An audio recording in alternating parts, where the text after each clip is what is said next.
Chers amis, bienvenue à la maison. Ça fait longtemps qu'on ne s'est pas vu. Je suis extrêmement content, heureux et réjoui de vous retrouver aujourd'hui pour cette vidéo. La vidéo reprise de la série YouTube que vous êtes plusieurs centaines maintenant à suivre depuis plusieurs mois.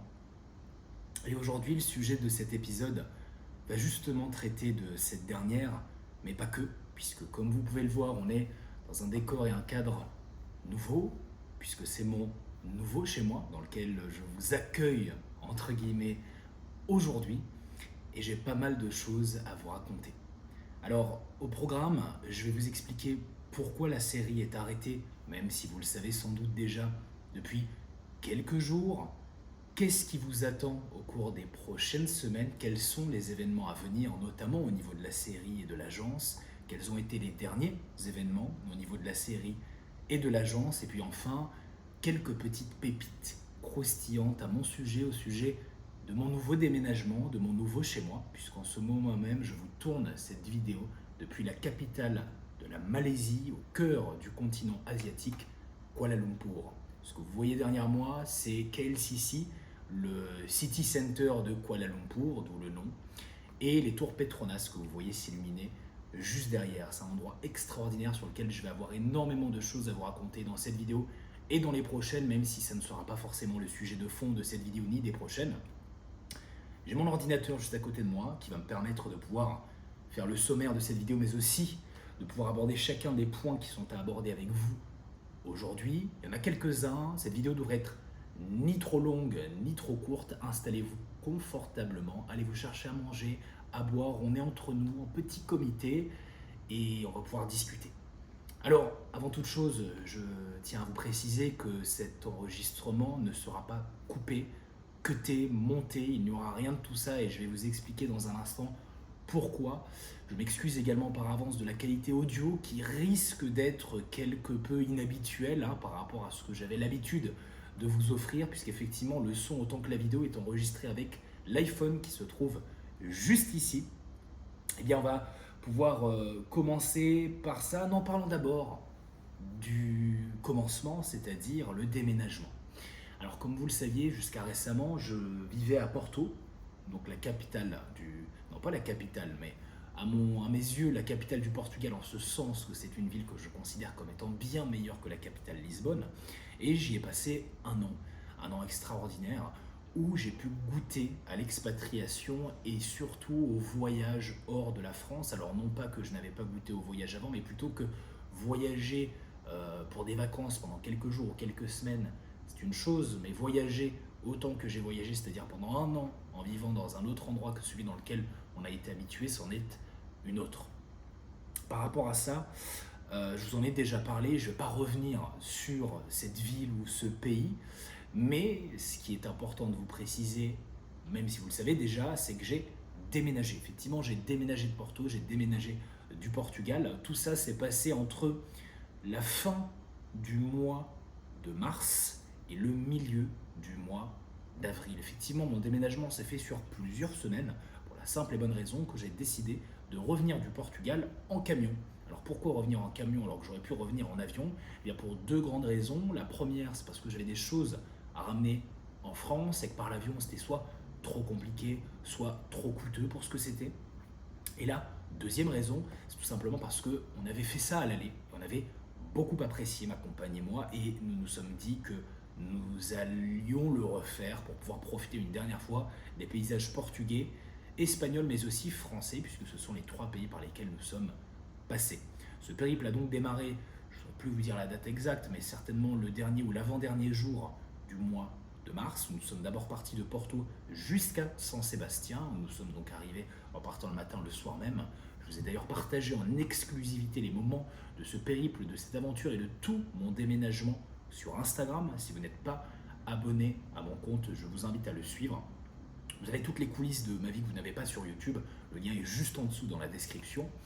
Et après avoir fait escale à San Sébastien, nous nous sommes arrêtés en région toulousaine où se situait ma maman pour lui dire au revoir avant notre grand départ, avant de finalement prendre la route pour la Haute-Savoie qui a été notre avant-dernière escale en France où nous y avons passé environ 2 semaines. C'est là que je vous ai tourné la dernière vidéo qui a été publiée sur ma chaîne, où je me confie à vous notamment au sujet de la série.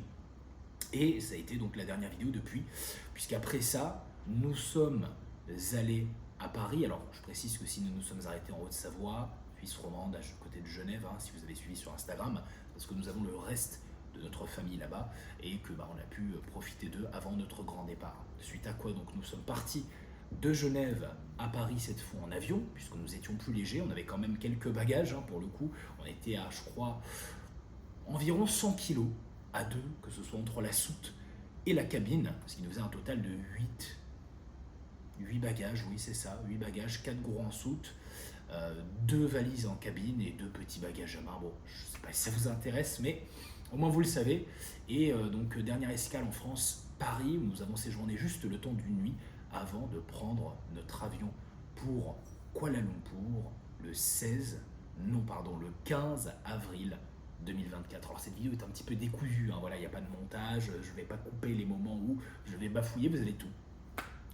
Et donc, après ce périple fort plaisant, pendant lequel on a pu se ressourcer, prendre du temps pour nous et évidemment avec nos proches, eh bien nous sommes partis. Alors nous avons à nouveau fait escale en Asie, cette fois à Singapour, où nous ne sommes restés en vérité que quelques heures avant de reprendre l'avion pour atterrir finalement à Kuala Lumpur en date du 16 avril 2024. Ça tombait je crois un lundi, on arrivait au matin et il se trouvait qu'on avait déjà missionné une trentaine d'agents sur place, dont une qui a réussi à nous dégoûter l'appartement de nos rêves. C'est l'appartement dans lequel je me trouve aujourd'hui. Ce ne sera pas le sujet de la vidéo, je vous en ferai une dédiée.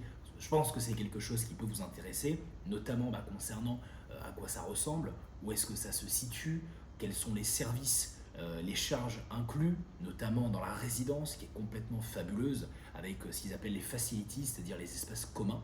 On peut profiter de tout un tas de choses extraordinaires. Et puis évidemment le prix, combien ça me coûte, combien ça m'a coûté.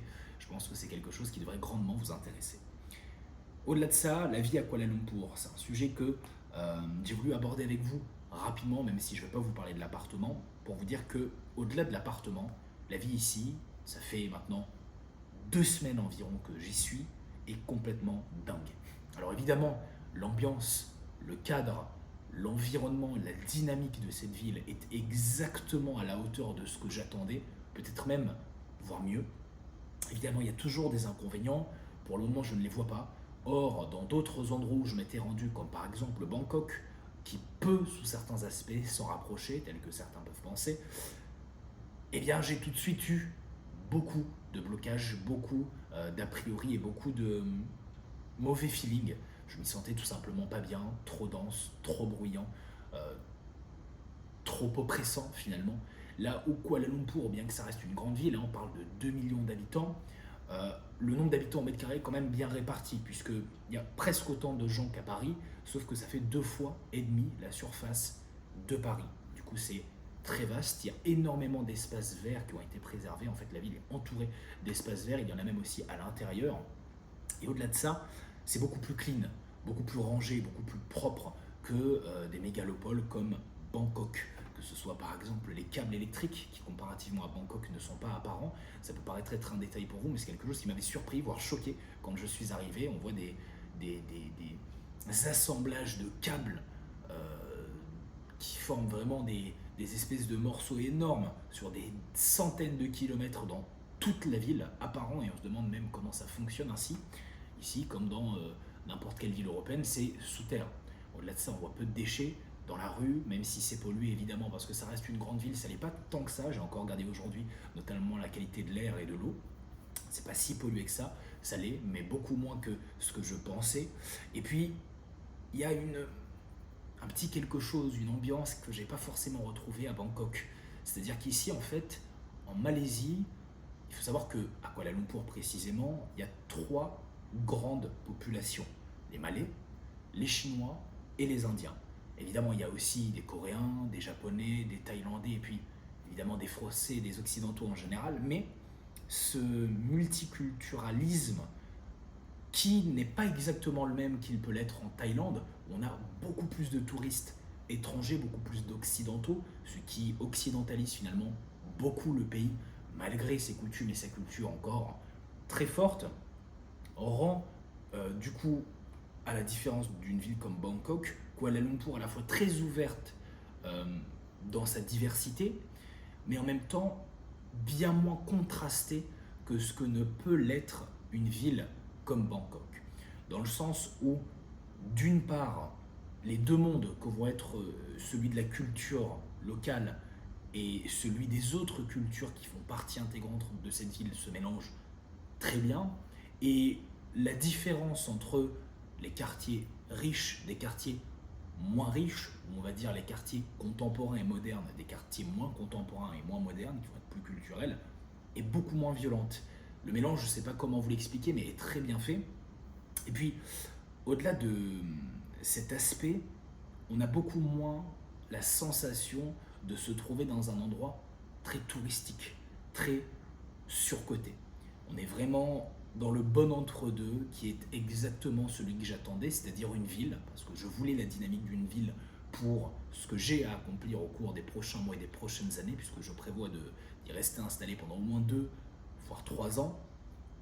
Mais en même temps, la sensation parfois d'être dans un espèce de grand village, car le centre-ville est petit, il y a énormément d'espaces verts comme je vous l'ai dit, et puis on s'y sent bien, tout simplement. Donc voilà, concernant Kuala Lumpur, ce que je peux vous dire pour terminer à ce sujet, c'est qu'en termes d'accès et de services, et je vous en reparlerai notamment dans la vidéo avec l'appartement, c'est complètement fou. Je vais vous donner 2 exemples. Le premier, la nourriture. Alors au-delà du fait que la nourriture soit accessible pour une bouchée de pain, c'est le cas de le dire, ici en moyenne, vous allez payer, si vous connaissez les bonnes adresses, entre 3 et 6, allez maximum 8 euros par personne par repas. Si vous allez dans des restaurants, dans des endroits plus huppés, entre guillemets, vous allez pouvoir dépasser la dizaine d'euros par personne, mais c'est assez rare. Et évidemment, si vous allez dans du luxe, dans du haut de gamme, là vous allez pouvoir payer plusieurs dizaines d'euros par personne, mais vous aurez l'équivalent de ce que vous pourriez avoir en France pour 100 ou 200 euros par personne. Ça, je le sais parce que j'ai essayé. Mais au-delà de ça, je bénéficie d'un service de livraison à domicile de repas préparés par des chefs privés, qui sont adaptés à mes objectifs, à mes besoins caloriques, macronutriments. En l'occurrence, dans mon cas, sans rentrer dans les détails, je souhaite faire une prise de masse musculaire. Pour ça, j'ai besoin d'un régime hautement protéiné, faible en glucides et en lipides, bien que j'en ai besoin aussi. Et ce service qui m'évite d'avoir à faire les courses, faire à manger, faire la vaisselle et aussi tout ce qu'il y a entre ça, c'est-à-dire réfléchir à ce que je vais devoir manger, faire la liste des courses, potentiellement devoir composer avec des potentiels imprévus, bref, tout ceci, donc toute cette force et ce gain de temps immense que j'ai pour manger, en sachant que je mange quelque chose de sain et de parfaitement adapté à moi et à mes objectifs, ça ne me coûte pas plus, tenez-vous bien, de 400 euros par mois. 400 euros par mois pour 60 repas dans le mois, c'est-à-dire 2 repas par jour, 30 jours par mois, 7 jours sur 7. Donc c'est complètement fou, tant d'un point de vue qualitatif que d'un point de vue quantitatif, bien sûr, parce que c'est très accessible comme vous pouvez le constater. En France et au Portugal, je dépensais en moyenne à peu près ça pour 2 semaines. Donc c'est 2 fois moins cher, on peut se dire ça comme ça. Sauf que comparativement à la France et au Portugal, j'ai plus besoin de faire les courses, j'ai plus besoin de faire à manger et j'ai plus besoin de faire la vaisselle. Donc en vérité, c'est 4 fois moins cher. Parce que je prends aussi en compte la rentabilité temporelle. Deuxième exemple que je peux vous donner en termes d'accès et de service, ça va être celui des agents d'entretien ou des femmes de ménage. Alors ici, je vais faire très court. Pour 4 heures par semaine, ce qui est beaucoup, en sachant que j'ai quand même un appartement de 120 mètres carrés, ça reste très confortable. Il y a même du surplus pour pouvoir faire les vitres, la vaisselle ou même un petit peu de linge de repassage. Ça me coûte entre 20 et 25 euros par semaine. C'est-à-dire que pour moins de 100 euros par mois, je n'ai plus non plus besoin de faire le ménage. J'ai une personne compétente qui vient à hauteur de 4 heures par semaine, pas juste pour faire les surfaces, mais pour tout faire. Surface, sol, vitres, vaisselle, même potentiellement le linge si je lui demande. Bref, voilà 2 exemples complètement dingues de ce à quoi vous pouvez vous attendre ici, et l'avantage du fait que ce soit encore assez sous-coté comparativement à des destinations encore une fois bien plus populaires et touristiques comme par exemple Bangkok. Je tape beaucoup sur Bangkok, même si je sais que c'est une ville qui a de nombreux avantages aussi, j'ai des amis qui s'y trouvent. Eh bien, c'est que tout n'est pas encore devenu aussi cher que ce que ça peut l'être dans Bangkok. Parce que mine de rien, Bangkok est certes plus accessible qu'une grande ville comme Paris, mais l'est beaucoup moins qu'une ville comme Kuala Lumpur. Alors que pourtant, Kuala Lumpur, sur bien des sujets, est bien plus avancé que Bangkok. Parenthèse fermée, sujet terminé, on passe au prochain sujet qui va être celui de la pause et de la reprise de la série YouTube. Alors, je vais revenir à ce que je vous disais au début de cette vidéo, vous expliquant pourquoi je tourne avec mon iPhone, la vidéo et l'audio. Eh bien, tout simplement parce que je me suis fait voler ma caméra, ça je vous en ai parlé sur Instagram. Je crois avoir fait également un post dans l'espace communauté de ma chaîne YouTube. Effectivement, je me suis fait voler ma caméra. Alors, en vérité, je l'ai posée, j'ai été inattentif, mais bon, j'étais dans un café, donc j'aurais pas pensé qu'il fallait que j'ai les yeux rivés sur la sacoche dans laquelle elle se trouvait. Et effectivement, je me la suis fait subtiliser. Bref, je ne peux pas m'étaler sur ce sujet. Je ne sais pas qui est l'auteur, il n'y a aucune violence, hein, ça s'est fait à mon insu. Maintenant, j'en ai racheté une. Depuis que je suis récemment arrivé ici, je ne l'ai pas racheté en Asie parce que c'est impossible d'en trouver. Il y a des mois d'attente par rapport au modèle que je veux, qui je rappelle était la DJI Osmo Pocket 3. C'est le modèle que j'avais. C'est la meilleure caméra pour créateurs de contenu à l'heure actuelle dans ce que je veux faire comme type de contenu. Du coup, ce que j'ai réussi à faire, c'est à la commander, à la trouver en France. Je me la suis fait livrer chez un proche qui me l'a expédiée ici. Elle devrait arriver normalement dans les 3-4 prochains jours. Du coup, à cause de ça, je suis obligé d'enregistrer à mon iPhone, en tout cas pour la vidéo. Pour l'audio, j'aurais pu utiliser un micro-cravate, j'en ai, avec et sans fil. Le truc, c'est que malheureusement, je ne peux pas les connecter à mon iPhone, soit parce que le câble est trop court, soit parce que en sans fil, ça se connecte en sans fil uniquement à un émetteur-transmetteur et non pas à mon iPhone directement. Et le problème de l'émetteur-transmetteur, c'est que ça sépare la piste audio de la piste vidéo, ce qui m'oblige à devoir faire un montage vidéo. Si je ne veux pas faire de montage vidéo, c'est pas parce que je n'en ai pas l'envie, c'est parce que je n'en ai pas la possibilité. En effet, l'ordinateur portable que vous voyez qui se trouve ici est très capricieux en ce qui concerne le montage vidéo, je ne l'aurais pas pensé. Je ne veux pas dire pour ça que je l'avais acheté, mais au moins en partie pour ça que je l'avais acheté. Or, c'est trop compliqué, et au-delà du fait que ce soit compliqué lors du montage et surtout lors du rendu, j'ai commis une boulette, pour tout vous dire, qui était que lorsque j'ai fait la sauvegarde de mon ordinateur fixe que j'ai laissé en France et que je me suis fait envoyer ici, dans l'attente de le recevoir, j'ai tout mis sur cet ordinateur portable, sauf mes paramètres sur Premiere Pro. Effectivement, mes paramètres, mes presets, mes templates, tout était enregistré sur mon ordinateur fixe et je ne l'ai pas transféré sur mon ordinateur portable. Donc ça, plus les problèmes techniques liés au montage vidéo, je suis encore aujourd'hui obligé de ne pas en faire de montage vidéo jusqu'à temps que je reçoive mon ordinateur fixe. Alors en vérité, mon ordinateur fixe, je l'ai déjà reçu. Il se trouve juste ici. Alors il est là dans un coin de la pièce que vous ne voyez pas. Et il m'a été explosé par UPS. Donc merci UPS. Heureusement, il fonctionne encore. Mais le problème, c'est que il est dans un état un peu pitoyable. Bon, en soi, il fonctionne, donc je peux toujours l'utiliser. Néanmoins, je n'ai pas de bureau, je n'ai pas de fauteuil, je n'ai pas d'écran. Tout ça, je l'ai vendu avant de venir ici. J'ai pas voulu me le faire expédier parce que, en fait, par rapport au prix que ces choses coûtaient, vu que ça avait bien décoté depuis le temps où je les avais achetées, ça n'en valait plus la peine. Autant valait mieux que je rachète tout ici. Et c'est exactement ce que j'ai fait sur un site incroyable en Malaisie qui s'appelle Shopee. C'est l'équivalent d'Amazon en France ou d'AliExpress en Chine. Et c'est un site en fait qui vous permet littéralement de tout acheter, mais pour 10 fois moins cher que ce que vous pourriez le trouver en France. Du coup, j'ai acheté mon bureau, j'ai acheté mon fauteuil, j'ai acheté mes écrans, et tout ça est en cours de livraison et devrait pareil arriver d'ici 3 à 4 jours, une semaine, 10 jours, tout au plus, en tout cas c'est ce qui est estimé dans les délais de livraison. Par rapport à ça, vous avez donc compris pourquoi la série avait été mise en pause jusqu'ici. En effet, tant que j'étais encore en Europe, j'avais de l'avance, des vidéos que vous avez pu voir qui sont sorties avant la dernière que j'ai fait. La dernière que j'ai fait, je l'ai fait sur le fil, c'est-à-dire je l'ai fait juste avant de partir et elle a pu me permettre d'être tranquille jusqu'à ce que j'arrive, et je m'étais dit qu'à mon arrivée, je pourrais m'installer avec mon ordinateur portable pour pouvoir faire le reste, mais pour les raisons que je viens de vous évoquer, ça n'a malheureusement pas été possible. Alors en vérité, j'aurais pu vous faire cette vidéo plus tôt. Mais je dois vous avouer que comme tout emménagement, déménagement slash emménagement, ça a été compliqué pour moi à tous les niveaux, en particulier au niveau du décalage horaire. Il y a 6 heures de différence avec la France, ici il est 6 heures plus tard par rapport à chez vous. Et ça a été très très compliqué pour moi à gérer en termes de fatigue, en termes de jet lag. J'aurais vraiment pas pensé parce que justement quand j'étais allé à Bangkok il y a quelques années en Thaïlande, eh bien je n'avais pas du tout ressenti ça. Bref, au-delà de ça, il y a eu évidemment beaucoup d'organisation. Prendre ses repères à 12 000 km de l'endroit où on a eu l'habitude de vivre pendant plus d'un an, c'est quelque chose. Et autant en termes de barrières culturelles, de langue, de services, de mise en place à tous les niveaux, ça prend du temps. Et ce temps, je trouve qu'en moins de 2 semaines, je l'ai plutôt bien géré, puisque en moins de 2 semaines, j'ai à peu près réussi à tout calibrer, ou 90-95% de tout ce dont j'avais besoin. Les 5-10% restants, ce sont ces petits points-là, comme les colis que j'attends, le bureau que je vais installer dans mon bureau, puisque j'aurai une pièce dédiée. Ici, c'est un setup temporaire. Là, je suis dans mon salon. Je voulais vous partager cette jolie vue qui est juste derrière moi pour que vous puissiez en profiter.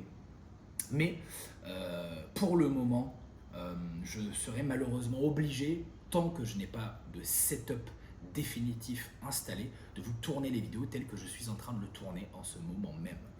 Du coup, comment ça va se passer maintenant que vous savez pourquoi la série a été mise en pause au niveau de la reprise? Eh bien, au niveau de la reprise, j'aimerais d'abord vous partager ma vision sur cette série, parce que je pense que c'est un point qui n'a pas forcément été très clair pour tous, et on en aura bientôt terminé.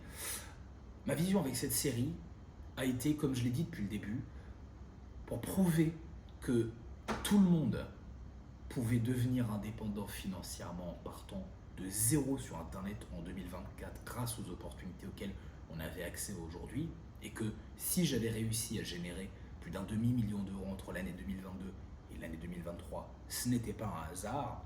Eh bien, j'ai décidé de recréer un business en partant de zéro et documenter l'intégralité du processus de A à Z gratuitement sur ma chaîne YouTube. Ça, c'est le but de la série.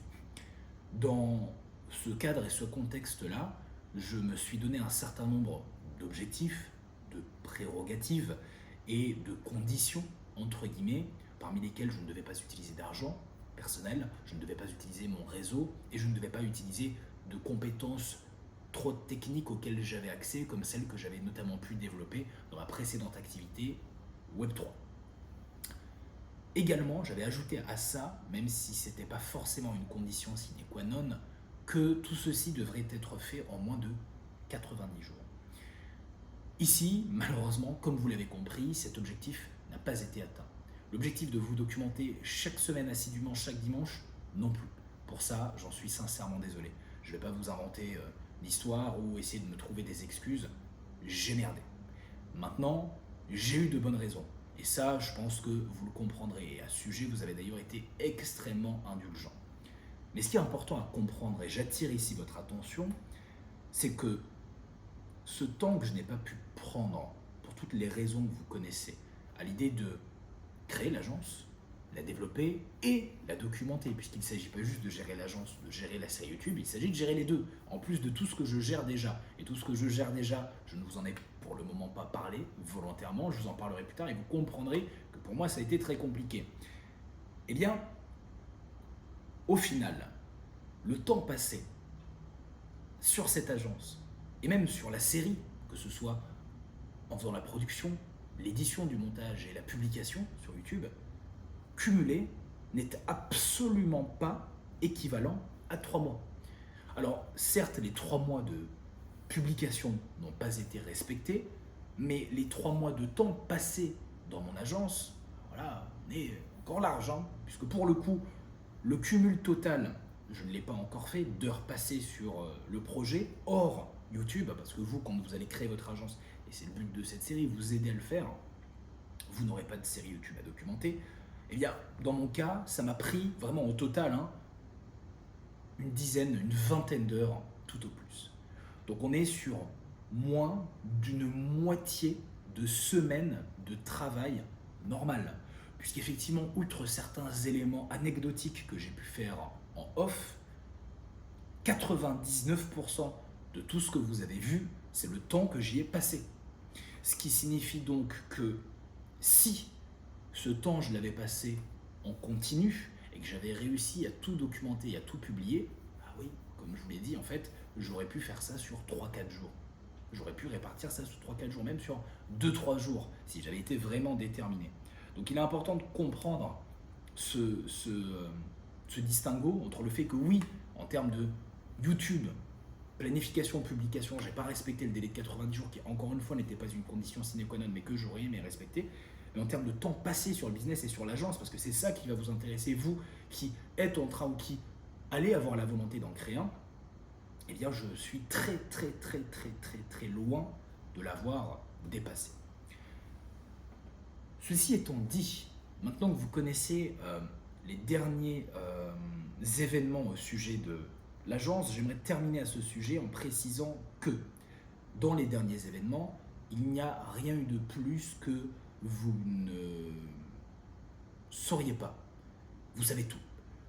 Ultimement, la dernière étape, ça a été celle d'un appel que j'ai eu et dont je vous ai parlé dans la précédente vidéo, que je vous invite à aller voir visionner si vous ne l'avez pas déjà vu, avec un prospect, potentiel client, qui était extrêmement chaud à l'idée de se lancer, qu'il est toujours, mais que je n'ai pour le moment pas réussi à closer. Le problème, c'est qu'en perdant mon Osmo, j'ai perdu les rushs de cet appel. Donc je vais vous dire franchement, ce client, que je le close ou non, eh bien, on fera comme s'il n'a jamais existé. Parce qu'il est hors de question que si je le close, alors que je n'ai pas pu documenter l'appel de diagnostic avec lui, l'appel découverte, et que je ne vous produise que l'appel de vente potentiellement, on le considère dans l'équation.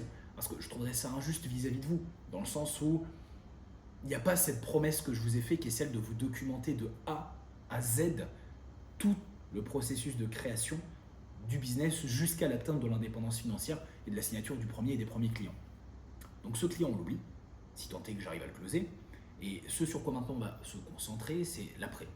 C'est-à-dire à nouveau la prospection, repartir dans du cold call et aller chercher ses premiers clients. Depuis la session de cold call que vous avez encore une fois documentée dans l'une de mes dernières vidéos sur ma chaîne YouTube qui a été énormément appréciée, c'est une pépite de valeur, je veux dire, des sessions de cold call comme ça en France sur YouTube, je n'en connais pas, je n'en ai jamais vu.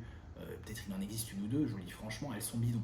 Voilà, je vous dis les mots, je vais vous parler, voilà, on est ensemble, là, il n'y a pas de froufrou, il n'y a pas de chichi, je vous dis les choses telles que je le pense. Le peu de sessions de cold call que vous allez voir en français sur YouTube, et franchement j'en ai vu une ou deux, sont nulles.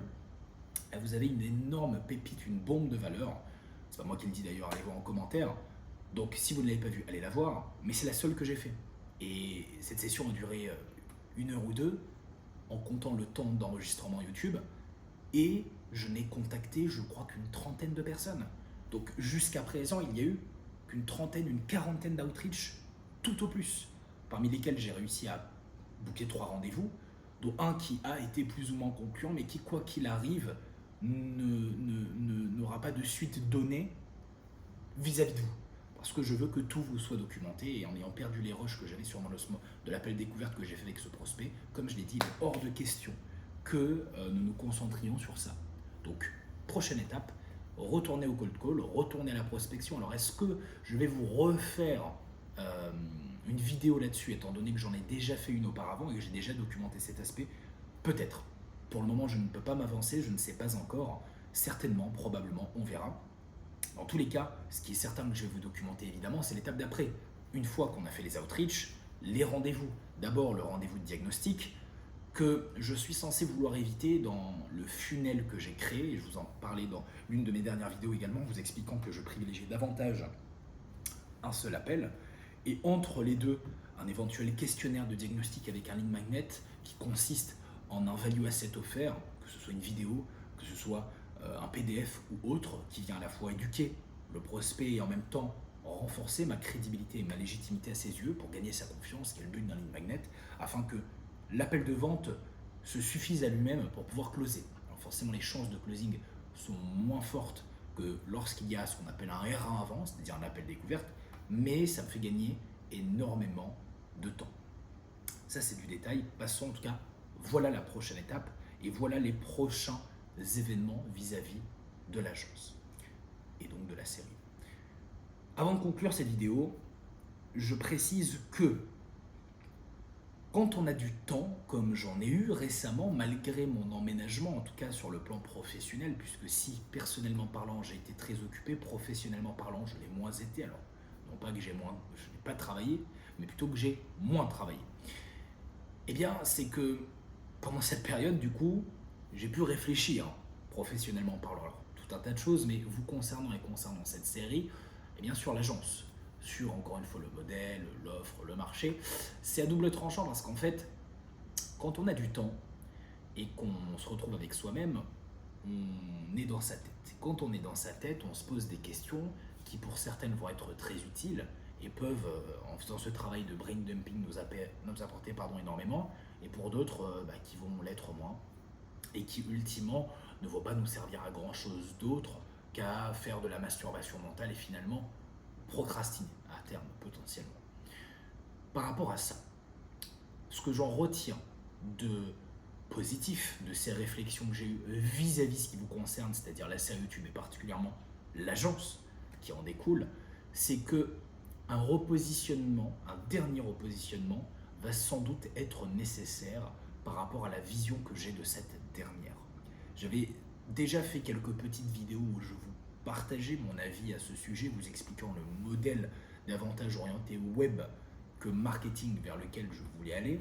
Et dans l'une des dernières d'entre elles, je vous avais partagé toute la structure que j'avais envisagée avec les objectifs à accomplir, les dates, il y avait un framework, je comparais les deux grandes offres pour lesquelles j'hésitais.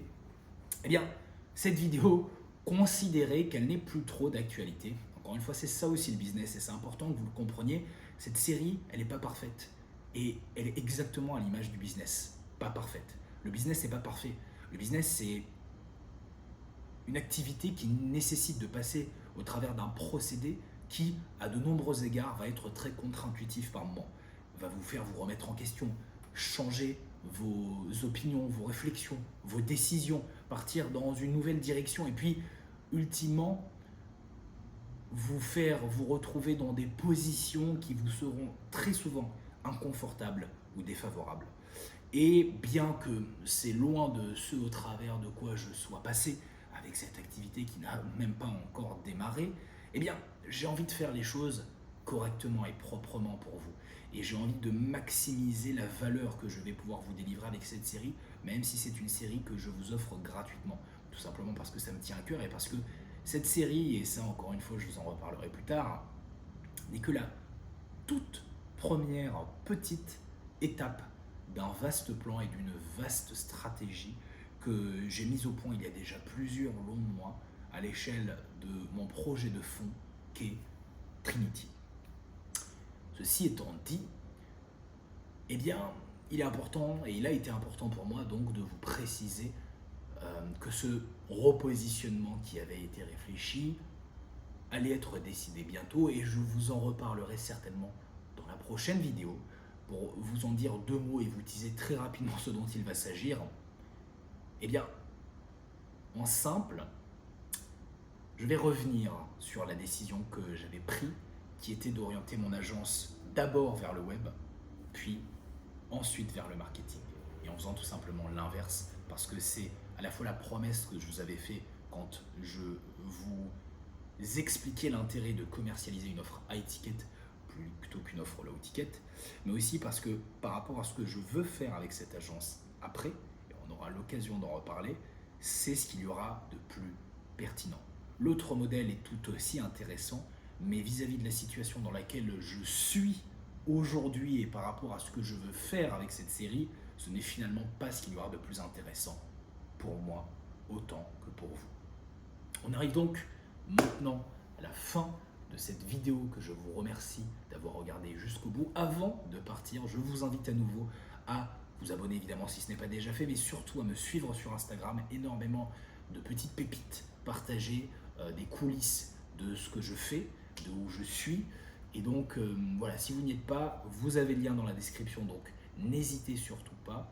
En attendant le prochain épisode de dimanche qui risque au mieux d'être comme celui d'aujourd'hui si je n'ai pas encore reçu mon setup, ou au pire différent en ce sens qu'il ne s'agira pas directement de la série, mais peut-être plutôt d'un petit cadeau que je pourrais vous offrir dans l'attente d'avoir mon setup qui sera arrivé et installé au plus tard d'ici la semaine d'après. Et à ce moment-là, on pourra au plus tard reprendre la série. Eh bien, je pense qu'on va rester sur ce format. Je vous donne donc rendez-vous, quoi qu'il arrive et quel que soit le sujet de la prochaine vidéo, dimanche prochain. Je vous remercie encore une fois pour votre compréhension et votre indulgence vis-à-vis de cette situation particulièrement spéciale qui est la mienne. Mais on continue, je continue de vous apporter de la valeur tous les dimanches, je continue de vous apporter de la valeur sur les réseaux. Et ce qui va arriver au cours des prochains mois, et je ne dis pas ça en l'air, accrochez-vous bien parce que ça va être complètement différent de tout ce que vous avez pu voir jusqu'à présent à l'échelle du business en ligne et de l'éducation financière en général au niveau francophone. Je termine comme d'habitude en vous disant prenez soin de vous.